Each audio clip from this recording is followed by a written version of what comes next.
Today, historic preservation in Washington, D.C. is a movement that engages all aspects of the built environment across the diverse communities of the city. At age 50, the D.C. Preservation League's mission has expanded and evolved with the movement. In addition to the preservation of landmarks, the organization plays an essential role in urban planning, education and outreach, nonpartisan advocacy, and the design review of enhancements to historic cityscapes. It has a broad focus that encompasses issues of sustainability, housing affordability, and social justice by advocating the equitable representation of communities whose heritages have been less well documented in the historic record. The DC Preservation League's story began more than a half a century ago during a struggle to preserve key features of Washington from destruction.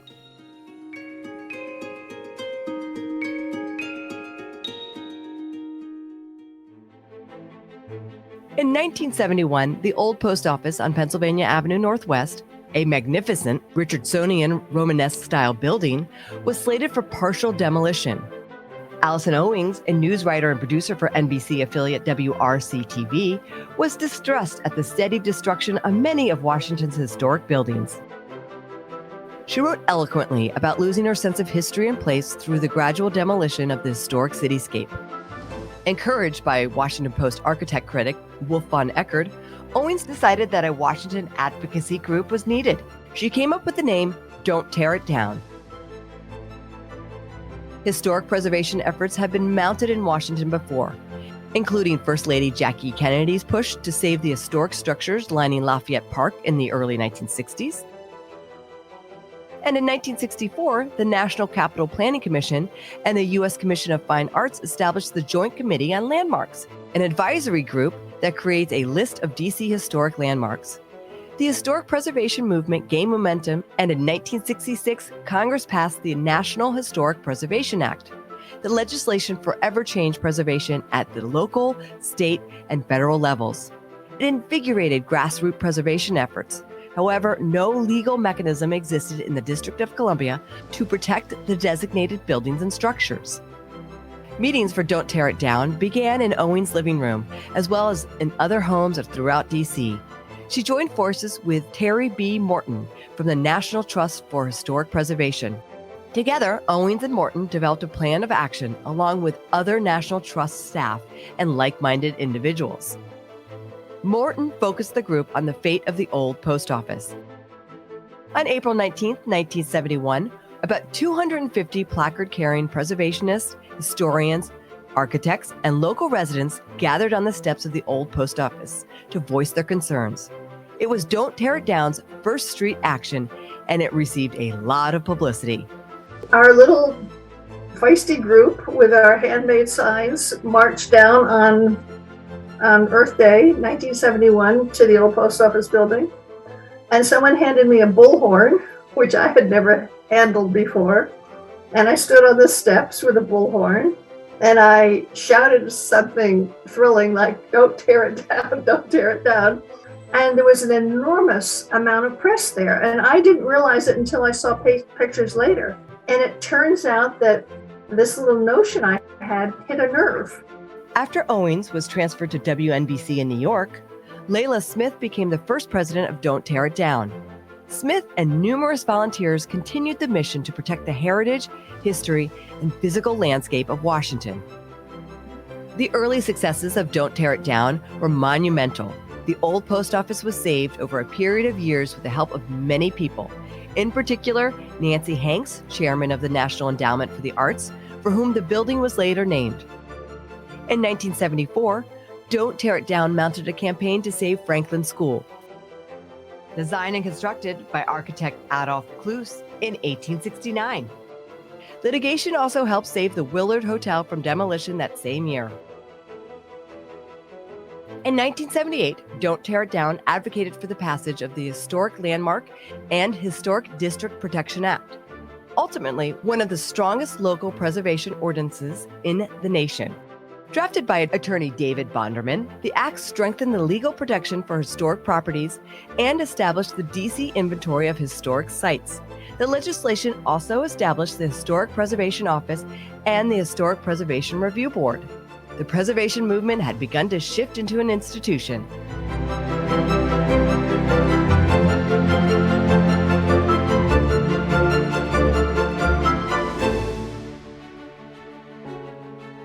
After the grand reopening of the old post office in 1984, the board of directors changed the group's name to reflect a broader scope. Rather than the narrow focus of opposition to planned demolitions, the new name, the DC Preservation League, reflected a more multifaceted, proactive, and comprehensive approach to preservation.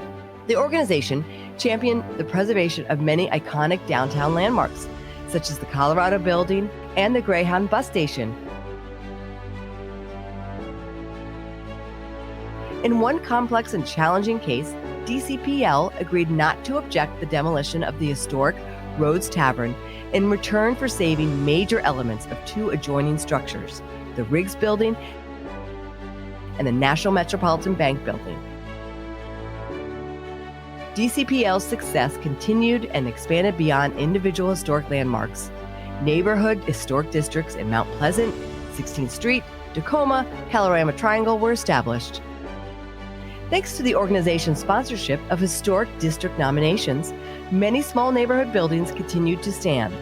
In 1987, in conjunction with the Metropolitan Planning and Housing Association, DCPL initiated the joint project of preserving small buildings downtown. This led to a proposal for the creation of the Downtown Historic District. Historic preservation in Washington was moving beyond landmarks to the very fabric of the city.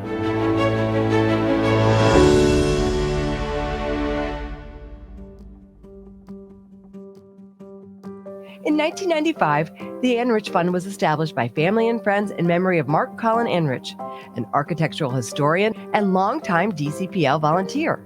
For more than 10 years, Enrich volunteered his services conducting historic site surveys and researching numerous buildings as part of DCPL's ongoing documentation of Washington's built environment. The fund assists the DCPL and other community groups in documenting buildings and neighborhoods and achieving historic landmarks and historic district designations.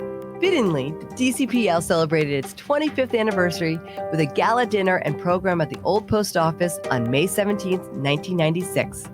The event attracted significant publicity and brought together old and new supporters to mark the milestone. That same year, DCPL announced its first list of Washington's most endangered places. Periodically updated, the list generates much-needed attention to the deteriorating condition of numerous sites in need of preservation. The preservation of our city has largely contributed to the fact that Washington, D.C. has an identity. During the mid-1990s, DCPL faced several challenges. The first was the proposed development of an arena on 7th Street Northwest. Although DCPL and the other organizations opposed the construction, the arena known today as Capital One Arena was ultimately built at Gallery Place. Nevertheless, the efforts helped establish future protocol for the review of such projects. In 1998, the construction of the new convention center north of Mount Vernon Square was proposed.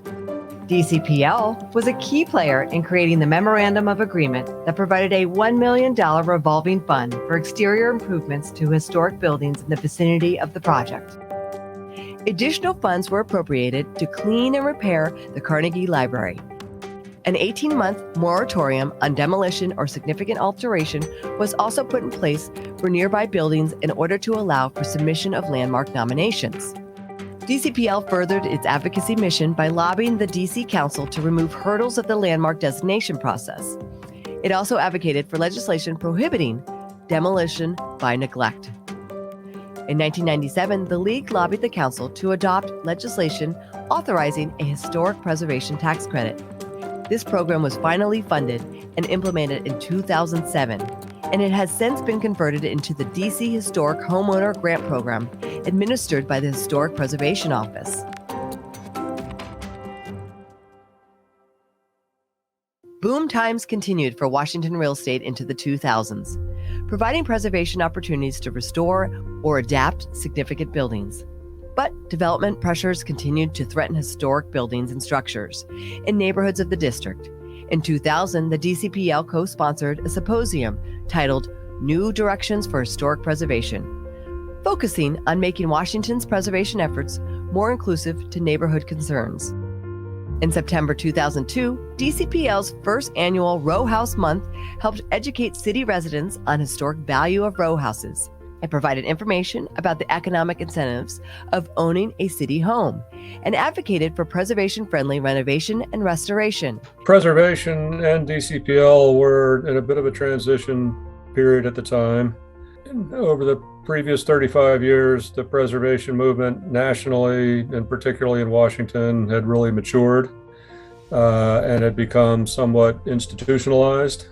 So a lot of the early work was done. The work of preservation was no longer about pure citizen activism, about people trying to stop bulldozers from coming in the middle of the night or anything like that. It was really about operating within those structures that have been put in place. DCPL also sponsored a multifaceted exploration of the legacy of Harry Wardman, one of Washington's most prolific early 20th century builders, through a mobile exhibit on Wardman row houses.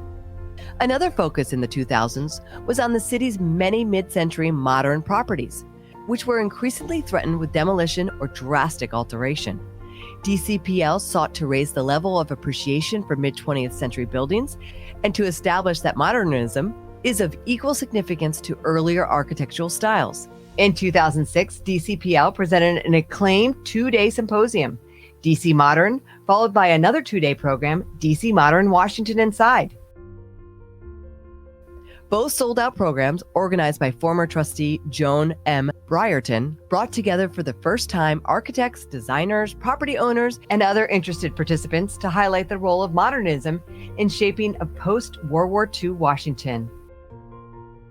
DCPL's efforts to protect modernist structures were met with mixed success. In 2008, the DCPL nominated National Permanent Building at 1775 Pennsylvania Avenue Northwest and was denied landmark status, despite a favorable report from the HPO, because building owners had already begun destroying some of its character-defining elements. As early as 1991, DCPL had co-sponsored, along with the Committee of 100, a landmark nomination for I.M. Pei's Third Church of Christ Scientist at 916th Street. The nomination of that iconic brutalist structure was widely supported by architectural historians and was approved by the HPRB in 2007. Nevertheless, after much publicity, the building was demolished in 2014. DCPL subsequently administered a fund created as a partial mitigation for the destruction of the church that supported preservation initiatives related to other modernist and/or religious structures. This fund has supported preservation projects at numerous properties, including the Tifereth Israel Congregation, St. Mark's Episcopal Church, the Washington National Cathedral, and the Krieger Museum. In the years since, 2 additional grant funds have been established.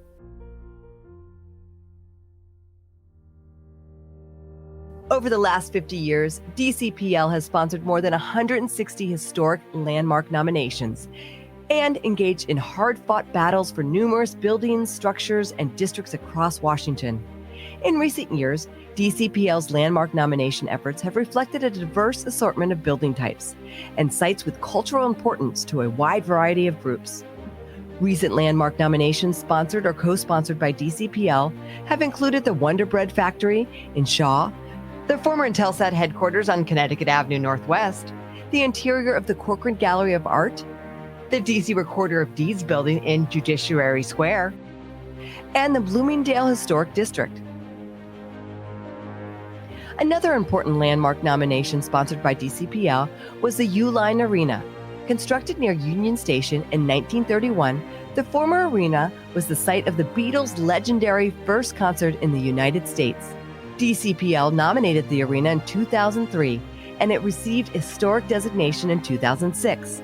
Then in 2014, the arena became the site of a gala celebration sponsored by DCPL to commemorate the 50th anniversary of the Beatles' 1964 concert.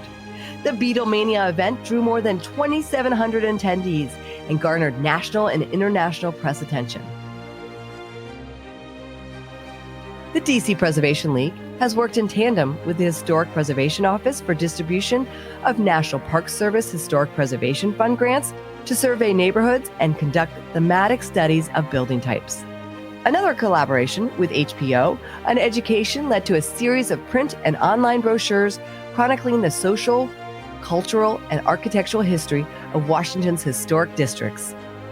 DCPL has also collaborated with HPO and other partners on in-depth assessments of historic legacies of underrepresented groups in the District of Columbia, including context studies and multiple property documents describing 20th century African American civil rights sites in Washington, D.C., Black Power in 20th century Washington, and the women's suffrage movement in Washington. Also in collaboration with HPO, DCPL worked to identify sites of importance to the history of the LGBTQ+ community in Washington, sponsoring Annie's Paramount Steakhouse in DuPont Circle for designation as a historic landmark, as well as the Slow Burrell House in Brooklyn. These joined the Dr. Franklin E. Kamini House in the Palisades, the Furies Collective in Capitol Hill as landmarks associated with LGBTQ+ history in the district. DCPL is also co-sponsoring an ongoing project to identify, document, and preserve the history of Asian Americans and Pacific Islanders in Washington. As the historic preservation movement has matured, it has become an accepted element of public policy nationwide. In the District of Columbia, Don't Tear It Down, DCPL can take substantial credit for this accomplishment. Over the past 50 years, the organization has worked tirelessly to preserve Washington's sense of place and to save many of the unique features that define the capital city's history, architecture, and culture. The old post office is a perfect example of grassroots advocacy to protect our historic resources. I've been involved in this building for nearly 20 years or so, spent about 5 years to renovate and restore the building and also adapt it for a hotel, so to give it new life and re-engage it again in the city fabric. The DC Preservation League continues to make an immeasurable contribution to the protection and understanding of the history of the District of Columbia. I left behind this germ of an organization, but somehow the mycelium around it just spread and it grew to what it is today. And I sure couldn't have done it alone. I sure would not have imagined that it became as mighty as it is and impressive as it is. It's something I'm extremely proud of, but it started with just a little idea, just saving some of these little tiny buildings. Every member and supporter has a right to be proud of this legacy. Continuing to preserve, protect, and enhance the historic and built environment of Washington, D.C. through advocacy and education remains the D.C. Preservation League's greatest challenge as it looks forward to its next 50 years of service.